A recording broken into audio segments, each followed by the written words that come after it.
Good afternoon from another day here in Querétaro. I have arrived at my destination, which I am not going to show you just yet, but I am very excited.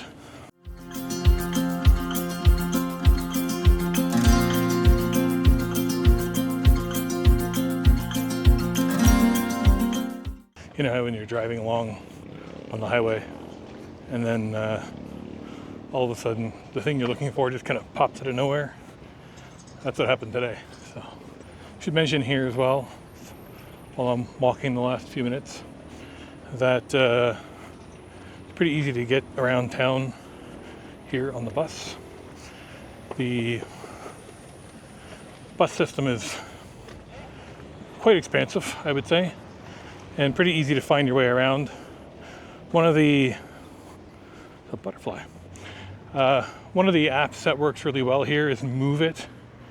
So if you Google that, and then on there you can say, oh, I'm trying to get to X. They give you the bus number, bus stop, how often it runs, and then an interactive map as you go to let you know when they get off. Bus fare here as of mid-2024 was 11 and a half pesos, I believe.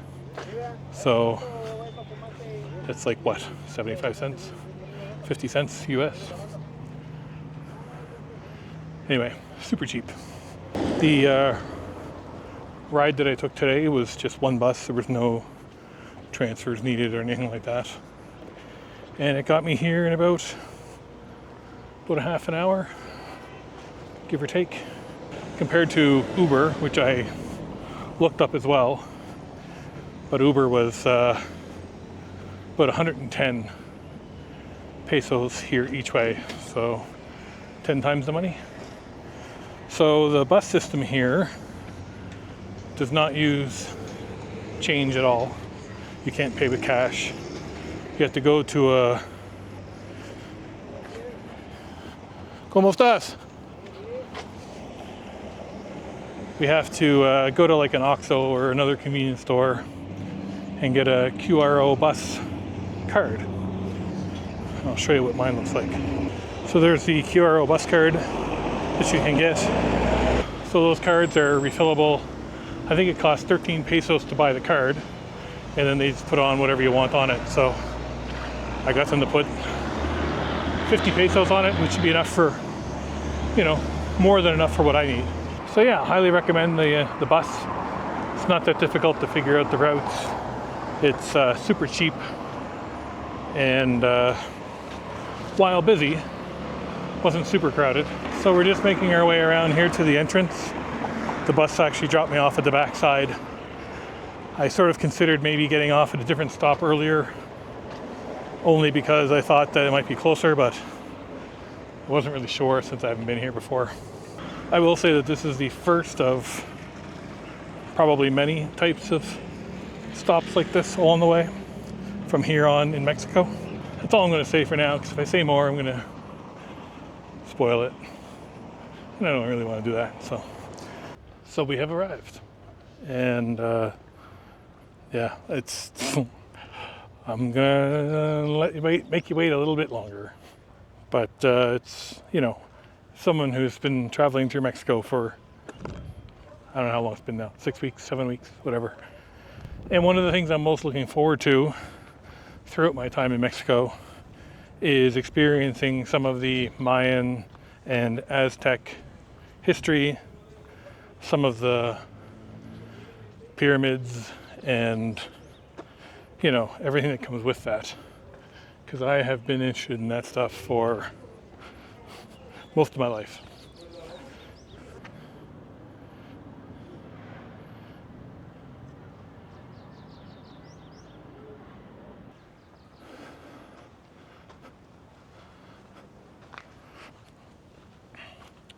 So unfortunately, and I only discovered this when I got here, but there's a museum here that is temporarily closed for reasons that I don't know, but that's okay.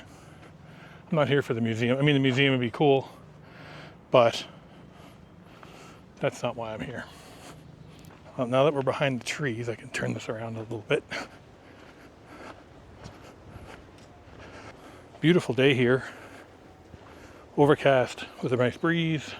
While I enjoyed the heat of Baja, I'm certainly enjoying this more. But so far no rain today, so that's good. So scattered throughout this walk up towards the, I'll call it the main event, are some old ruins like this one you can see on the left. This place is also full of all kinds of unique looking, to me, plants.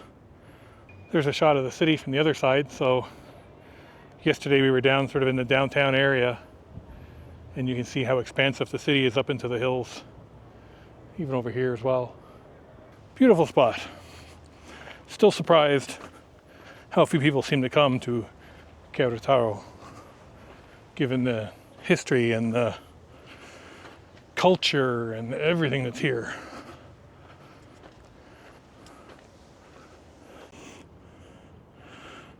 So we are here. So the area here in front is what's known as the Plaza of the Dance. It is 70 meters wide and 120 meters long. And what is it in front of you, wonder? Welcome to El Cerrito.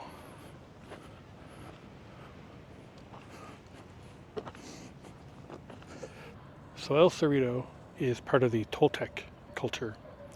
And the Toltecs were here prior to the Aztecs. This site was most intensely used between 900 and 1200 AD. During that time, it actually grew from a localized place of worship into a main one for the Toltec culture. So after 1200, Toltec groups withdrew from the valley and then primarily would use this place for ceremonies occasionally. But, you know, its prominence within the Toltec population was certainly diminished. By 1632, there were still reports by the Franciscans that locals were leaving offerings on the altar at the top and still performing localized ceremonies. So, in effect, this place was used, you know, for ceremonies and offerings pretty much for, you know, almost 800 years in the end. This site has, you know, had to deal with centuries of decay and overgrowth. You can see here that it's actually quite heavily vegetated across the board. We're gonna take a walk around and see and have a look at the side of it as well to see what that kind of looks like. What I'm really surprised by is the lack of people that are here. I mean, I'm here on a Friday afternoon, but I've seen a dozen people here so far. That's it. So let's take a walk down this way because there's more to this area than just the pyramid. I put just in quotation marks. And yeah, let's have a look and see what else is here.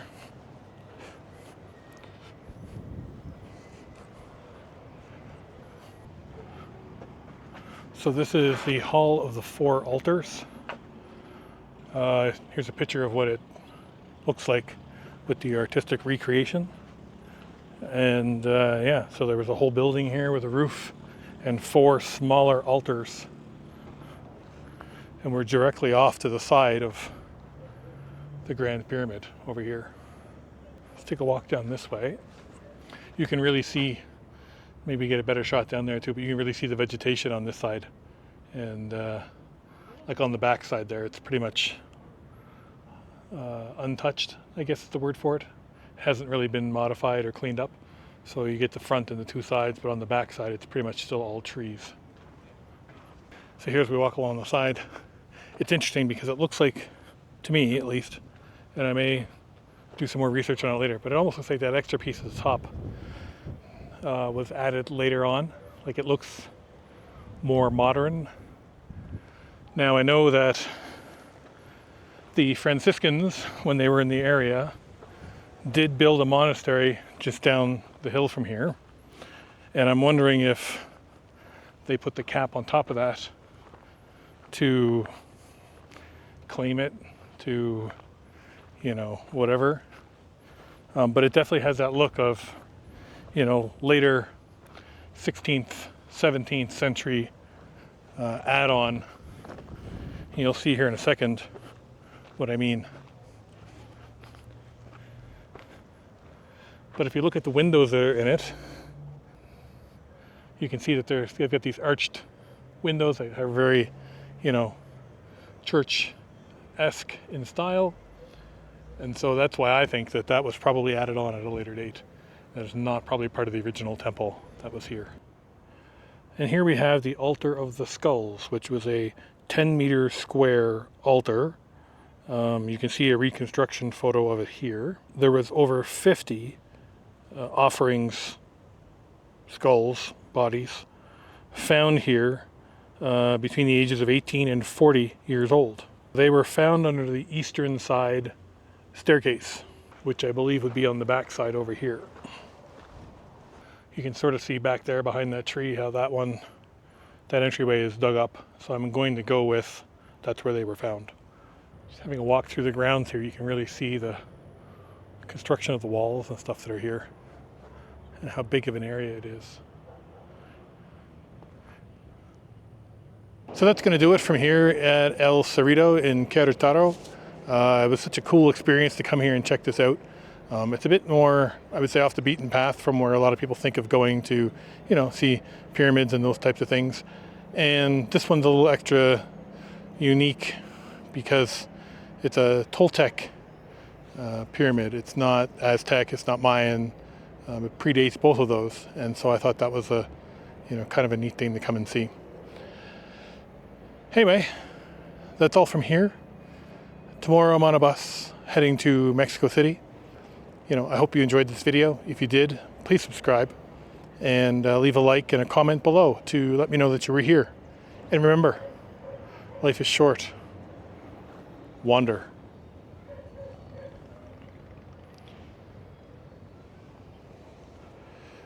I'll see you in the next video.